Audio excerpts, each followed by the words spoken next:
Halloweenies.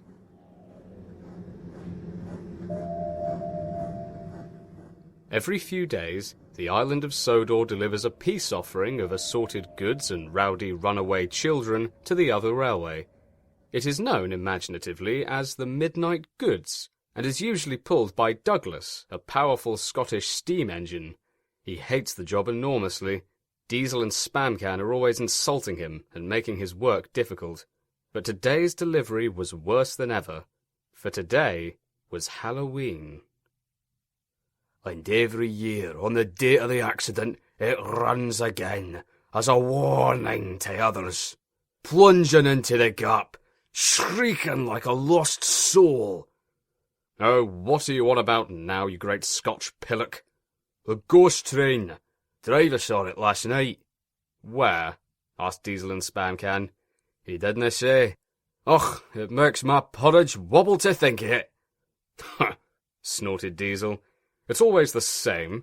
Every year you try and feed us some cock-and-bull story to try and scare us, but we always have you wetting your firebox by daybreak. Silly little steamy, guffawed Spamcan, and the two oiled away to prepare tonight's trick. Douglas fumed. Hey you, he called to his driver. Some story? Them two didn't believe in your ghost at all. His driver laughed. Neither do I, you dozy bastard. It's the plot to that daft horror remake they're showing the new, you mind? I'm telling you, Jessica Alba cannot pull off a convincing fireman's daughter. Got that right, added the fireman. If I could produce a lassie like her, I wouldn't be jamming you full of coal for a living, my boy. Douglas was disappointed. He wanted so badly to get back at those stupid Diesels, but he didn't know how. But, as luck and the script would have it, the answer would come to him soon enough. After shunting the trucks into their proper places, he left the yard for home. Douglas knew where he was, even in the dark. The occasional carrot flung in his firebox did wonders for his eyesight. Compost farm crossing. Aye, we're nearly at the bridge home, lads. Douglas liked running at night. The rails hummed, and the signal light shone green. The fact he was passing by the nuclear plant was pure coincidence. Trouble lay ahead, however, in the form of a broken-down car full of cocaine. Sam the Spliff, the local drug dealer, had just gone for help. Shame he stopped for a quick snort of confidence, though, or he might have just prevented the... crash! Douglas broke the car to smithereens. Cocaine flew everywhere. Miraculously staying on the rails, he didn't stop puffing until they reached the next signal box. Derek was waiting on the other line, wearing a novelty parrot's beak for the occasion. He gave a start when he saw Douglas. "Squawk! I mean, goodness!" he exclaimed. "Whatever happened to you?" Douglas's crew explained what had happened. "I'll see to it," said the signalman after a quick cash incentive. "But you'd better clean Douglas, or people will think he's a ghost. They're idiots round these parts." Douglas chuckled. "Och, let's really pretend I'm a ghost and scare them too, eh? That'll teach 'em to mess about with a Glasgow engine." Derek promised to help. "They said my costume was bird-brained, and not in a complimentary way." And he went on ahead to the sheds. Diesel and Spamcan were being prepared for this year's Halloween prank there. Their crew was splashing them with buckets of red paint, while workmen carefully fitted them with false teeth. "Douglas has had an accident!" cried Derek. "Really?" sneered Diesel. "Ha! The big, clumsy steamy. Wait a minute. That means we can't trick him. Oh, buggeration!" "I'd no doubt he'll be blocking the way to the smelter's Halloween party," grumbled Spamcan. "They've cleared the line for you," went on Derek. "But there's something worse." "Worse than nearly missing a smelter's piss-up," spluttered Spamcan. "Out with it, you unreliable lump of scrap. We don't got all evening." "I've just seen something," said the beaked engine. "It looked like Douglas's ghost. It said it was coming here to warn us." Diesel rolled his eyes. "Oh, I'm guessing the toxins from that joke nose of yours have gone to your engine.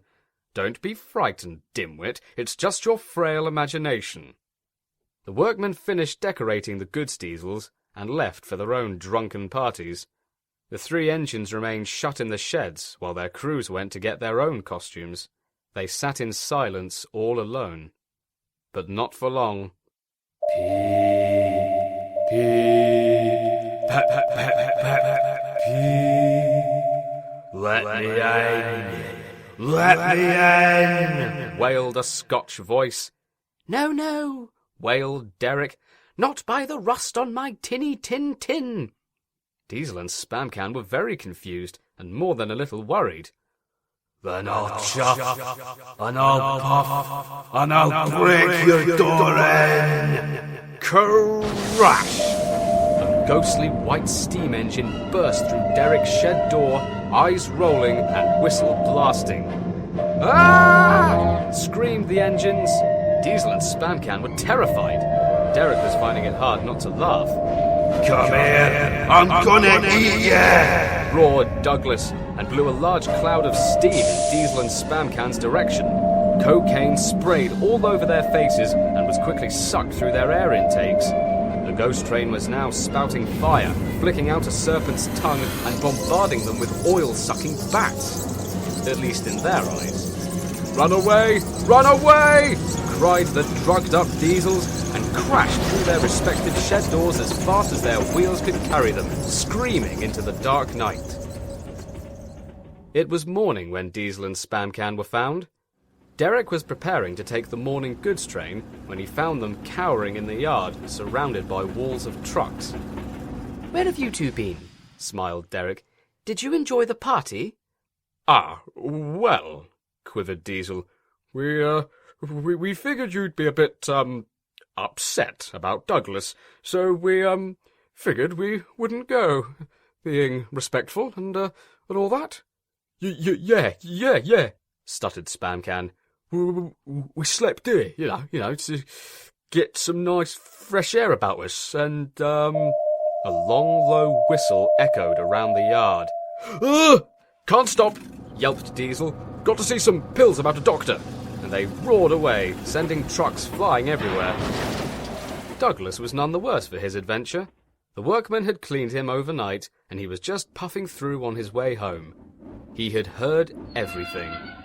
Well, what do you think about that? Anyone would think, chuckled Derek, that those two had just seen a ghost. Douglas laughed too. It's just one thing, he said. What are they going to do with all that coke they scraped off me? Derek sighed. I think I've got a pretty good idea, he said. Let's just say you won't be seeing much of the thin git for a little while.